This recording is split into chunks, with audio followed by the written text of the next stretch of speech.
गेल्या 4-5 महिन्यापासून राज्यातील शेतकऱ्यांचा एकच प्रश्न, नमो शेतकरी महासन्मान निधीचा हप्ता कधी येणार? नोव्हेंबरपासून प्रक्रिया सुरू झाली, डिसेंबर गेला, जानेवारी गेला, फेब्रुवारी संपला, पण हप्ता येणार की नाही याचं एकही स्पष्ट उत्तर सरकारकडून दिलं जात नाहीये. पूर्वी तांत्रिक कारणं सांगितली जात होती, पण आता कारणही नाही आणि उत्तरही नाही. राज्याचं अर्थसंकल्प अधिवेशन सुरू आहे. लाडकी बहीण योजनेत 2100 रुपये देणार असल्याची घोषणा झाली, पण शेतकऱ्यांना मिळणारे 500 रुपये महिना वेळेवर येणार का? उशीर का झाला? प्रक्रिया कुठे अडकली? या एकाही प्रश्नाचं उत्तर नाही. यामुळे शेतकरी विचारत आहे, आपल्याला मुद्दाम टाळलं जातंय का?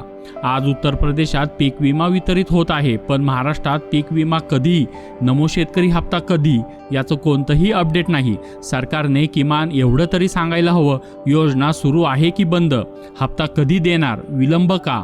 अर्थसंकल्पात लोकप्रतिनिधींनी शेतकऱ्यांच्या प्रश्नांना आवाज द्यायला हवा. पुढील अपडेटसाठी चॅनलला सबस्क्राईब करा आणि बेल आयकॉनवर क्लिक करा. धन्यवाद.